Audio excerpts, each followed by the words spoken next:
Indépendance totale. 7h, 10h sur Radio Courtoisie, ligne droite, Corentin Périni.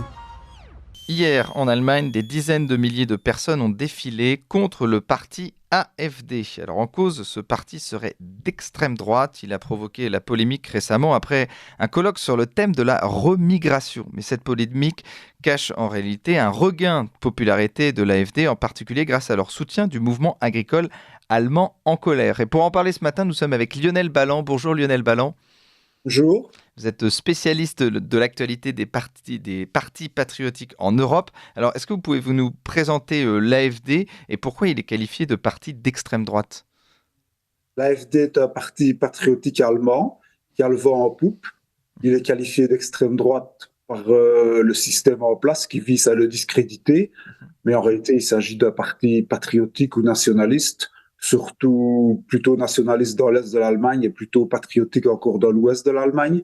Bien que même au sein de l'ouest de l'Allemagne, il y ait des différences, puisqu'il reste dans le nord-ouest de l'Allemagne une tendance encore libérale dominante. Alors, vous faites la différence entre nationaliste et patriotique ?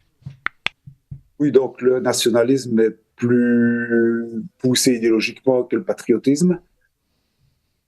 Voilà, donc il y a des différences. Évidemment, qualifier les mots patriotique, nationaliste varie un peu selon les personnes, mais le terme nationaliste est plus fort que le terme patriotique. Et donc, dans l'Est de l'Allemagne, l'AfD, qui a son bastion là-bas, est clairement nationaliste et fait référence à des idéologies nationalistes.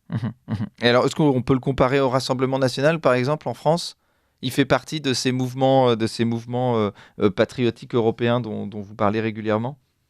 Oui, voilà, donc c'est l'équivalent allemand du Rassemblement national français. Et alors, pourquoi il est qualifié d'extrême droite, en tout cas par ses opposants ? Parce que lui ne se qualifie évidemment pas d'extrême droite, c'est souvent le cas d'ailleurs de ces partis. Voilà, donc vous venez de souligner le fait que parmi les médias du système, les médias mainstream, les partis nationalistes sont qualifiés systématiquement comme étant d'extrême droite, alors qu'ils ne le sont pas, puisque être d'extrême droite, c'est vouloir revenir à la situation d'avant la Révolution française.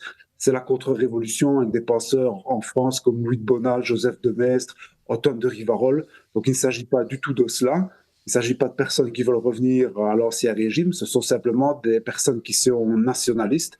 Le nationalisme étant né avec la Révolution française en France, puis en Allemagne en réaction à l'occupation napoléonienne. Ce sont deux phénomènes totalement différents. Je tiens d'ailleurs à souligner qu'il y a un autre phénomène qui est apparu encore beaucoup plus tard et auquel parfois certains essayent d'assimiler ces partis, c'est par exemple le fascisme qui lui est apparu aux alentours de la Première Guerre mondiale. Donc chronologiquement, ce sont trois tendances qui sont complètement différentes et qui n'ont rien à voir les unes avec les autres. Alors aujourd'hui, dites-moi. Soulignons d'ailleurs que le nationalisme est né à gauche.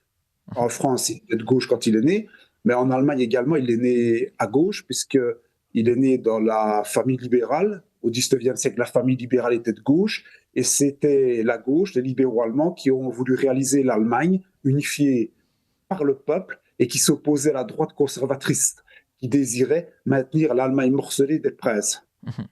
Et alors, pourquoi justement aujourd'hui l'AfD a un tel regain de popularité ? Parce qu'on aurait pu penser finalement que c'était en 2017, je ne sais pas s'il avait autant de popularité qu'aujourd'hui en 2024.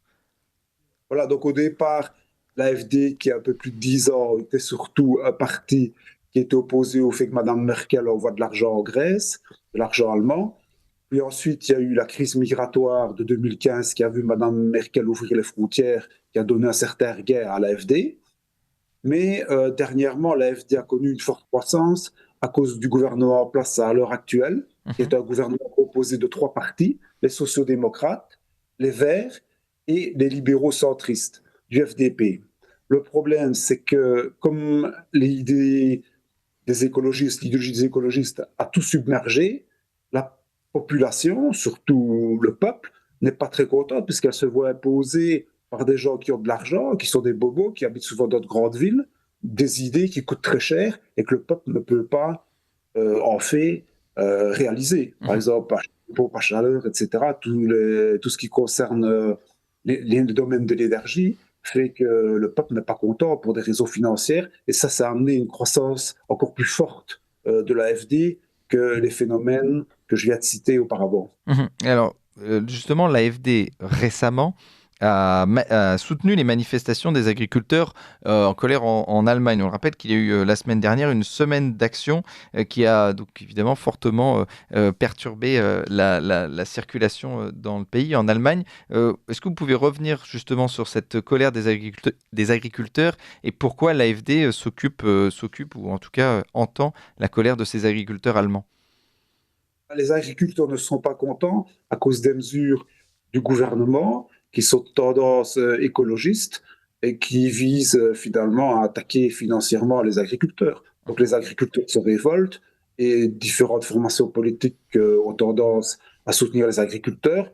L'alternative pour l'Allemagne, Mhm. également le nouveau mouvement politique de gauche anti-immigration, le BSW de Madame Wagenknecht, et également la CSU bavaroise, qui participe au gouvernement, mais qui soutient les agriculteurs. Donc la CSU bavaroise, c'est un parti social-chrétien qui n'existe qu'en Bavière et qui est l'allié du Parti démocrate chrétien CDU qui existe dans les 15 autres États allemands.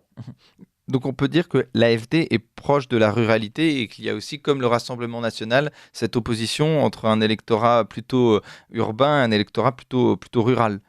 Un électorat plutôt Voilà, rural qui va voter AfD au Rassemblement national et un électorat urbain qui va voter plutôt à gauche et plutôt écologiste. voilà. Et donc en Allemagne, il suffit de regarder une carte électorale lorsqu'il y a un scrutin, peu importe lequel, dans le centre des grandes villes, il y a une grosse tache verte. Donc le centre des villes vote massivement pour les écologistes. Mm. Alors, quelle est justement la position de l'AfD sur l'Union européenne? Parce que, évidemment, nous, le Rassemblement national est sceptique par rapport à l'Union européenne parce que aussi elle est dominée par l'Allemagne. Mais alors là, en Allemagne même, est-ce que le parti AfD, quelle est sa position par rapport à l'Union européenne? Il n'est pas du tout favorable à l'Union européenne. L'AfD est un parti nationaliste qui veut retourner à l'État-nation et qui accepte simplement une Europe des États-nations, mais souverains. Mhm. Donc, ils ne veulent pas que des instances internationales viennent imposer des choses à leur pays. Mhm. Alors, Lionel Balland, récemment, il y a eu une polémique avec l'AfD, notamment après un congrès, un colloque sur le thème de la remigration proposé par l'AfD. Ça a fait un tollé, notamment dans les médias, on va dire, de grand chemin allemands. On nous a expliqué que c'était le retour finalement d'un parti allemand qui était pour la déportation. Est-ce que vous pouvez revenir sur cette polémique et pourquoi ça a tant fait polémique, ce colloque sur la remigration? Donc, il faut situer électoralement ce qui se passe actuellement. Donc, il y a les élections européennes qui sont prévues en Allemagne au début juin, comme dans les autres pays. Il y a surtout des élections pour les parlements de 3 États de l'Est de l'Allemagne qui auront lieu en septembre, soit le 1er, soit le 22 septembre, selon ces 3 États. Or, dans ces États, l'AfD est donnée dans les sondages à des scores assez énormes, entre 35 et 38%. Et donc, par conséquent, il y a du remous autour de ça, puisqu'il y a un seuil de 5%.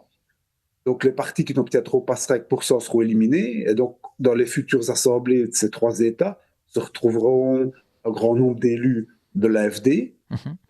Et donc, toute la machine maintenant est en train de combattre l'AfD par tous les moyens possibles. Des sociodémocrates nous expliquent que l'AfD doit être interdite. Et il y a toute une machinerie qui est en route contre l'alternative pour l'Allemagne, y compris d'ailleurs les actions des offices de protection de la Constitution. En Allemagne, il y a un office de protection de la Constitution pour chacun de ces États, et puis il y a un office de protection de la Constitution au niveau fédéral. Mais les offices de protection de chacun des États ne sont pas en dessous de l'Office fédéral de protection de la Constitution. Simplement, quand vous menez des actions politiques, vous pouvez être surveillé dans l'État dans lequel vous les conduisez, mais si vous faites des choses à un niveau supérieur, au niveau fédéral, là, c'est l'Office fédéral de protection de la Constitution qui va s'occuper de votre cas.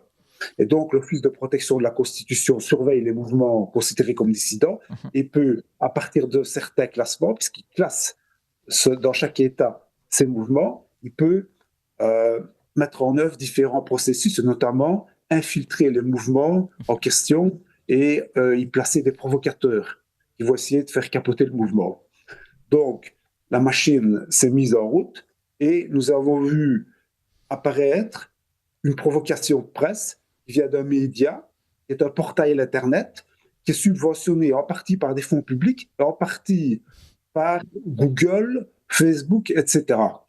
Et donc, ce média a rapporté le fait qu'au mois de novembre, une conférence s'est tenue à l'hôtel Adlon, à Potsdam. Donc, Potsdam, c'est la capitale du Brandebourg, c'est situé juste à côté de Berlin. Et donc, là-bas, au sein de l'hôtel Adlon, à ne pas confondre avec l'hôtel Adlon de Berlin, une réunion s'est tenue. Elle a rassemblé plusieurs personnes dans l'hôtel et un journaliste du média a placé des caméras devant les fenêtres de l'hôtel pour y filmer la tête des gens qui ont pris part à cette réunion. Alors, que s'est-il dit au sein de cette réunion? Les médias nous le rapportent, mais ils n'ont pas d'enregistrement. Mais on nous apprend que 3 cadres de l'Alternative pour l'Allemagne ont pris part à cette réunion, 2 membres de la CDU, donc le Parti démocrate chrétien, autrefois dirigé par Mme Merkel, mais ces 2 personnes sont de la tendance conservatrice du parti. Et puis, il y avait des gens qui ont de l'argent, mais également Martin Sellner, qui est le chef de file des identitaires autrichiens. Bon, en France, vous connaissez le mouvement identitaire, vous avez des identitaires. Ben, il y a une petite section à Vienne dirigée par Martin Sellner. Martin Sellner est actif sur Internet, il écrit des livres, etc. Et donc, au sein de cette réunion, il aurait été question de rémigration. Alors, évidemment, l'AfD a toujours été favorable à la rémigration de certaines personnes, les étrangers en situation illégale, les étrangers délinquants. L'AfD a également dit que des personnes qui étaient venues de pays en voie de développement feraient mieux de rentrer chez elles pour développer leur pays plutôt que venir en Allemagne faire un peu n'importe quoi, etc. Donc, la rémigration, l'AfD en a toujours parlé. Simplement, ici, il s'agit d'un complot. Et alors, on nous explique qu'au sein de cette réunion, il aurait été dit que des millions de gens doivent être mis dehors, non seulement des étrangers, mais également des Allemands d'origine étrangère, mais aussi des Allemands d'origine allemande, mais qui sont contre l'immigration. Bon, évidemment, ça pourrait paraître amusant, puisque nous sommes quand même en période carnavalesque, puisque je tiens quand même à rappeler que le carnaval commence le 11 novembre à 11h11 et se termine le mardi gras, puisque le mercredi décembre, tout est terminé. Mais en réalité, il s'agit d'un complot dans le but de déstabiliser l'Alternative pour l'Allemagne. On a vu les médias du système commencer à reprendre ça en boucle, y compris d'ailleurs en France. Et vous nous expliquiez qu'il s'agirait d'une nouvelle conférence de Wannsee, en quelque sorte, puisque en 1942, en janvier, à Wannsee, qui est un lac qui s'est situé dans l'ouest de Berlin, à 8 km de Potsdam, il y a eu une réunion sur la déportation des Juifs d'Europe de l'Est. Donc, il s'agit vraiment d'un gros complot. Et dans cette histoire, rien ne tient la route pour une simple et bonne raison, c'est que ce ne sont pas les cadres de l'AfD qui décident de la politique de l'AfD, mais ce sont les membres de l'AfD, puisque l'AfD est un parti extrêmement démocratique, que tout se fait par des votes, que des délégués sont désignés, qui votent chaque point du programme, etc. Donc, le programme de l'AfD est publié, tout le monde peut le consulter sur Internet, et donc le fait que 3 cadres de l'AfD aient pris part à cette réunion n'implique pas des changements dans le programme de l'Alternative pour l'Allemagne. Et Lionel Balland, très vite après ces manifestations, je rappelle, des dizaines de milliers de personnes ont défilé en Allemagne hier contre l'AfD. Pensez que le parti peut être interdit en Allemagne ? Il y a des tentatives d'interdiction, des gens qui veulent l'interdire, mais fondamentalement, je ne pense pas, parce qu'il y a des mécanismes extrêmement lourds. Et au cours de l'histoire de l'Allemagne, seuls 2 partis dans les années 1950, un parti national-socialiste et un parti communiste, ont pu être interdits. Et un parti nationaliste radical a vu par 2 fois une tentative à son encontre d'interdiction être lancée, et par 2 fois, cette tentative a échoué. Donc, la possibilité d'interdire l'AfD, surtout avec les scores qu'il obtient, me paraît irréaliste, mais seulement ça crée une certaine instabilité, ça tente de discréditer à tout prix l'AfD. Merci Lionel Balland. Je rappelle, vous êtes spécialiste de l'actualité des partis patriotiques en Europe. On continuera évidemment à suivre cette montée en puissance de l'AfD en Allemagne avec vous. Merci et à très vite.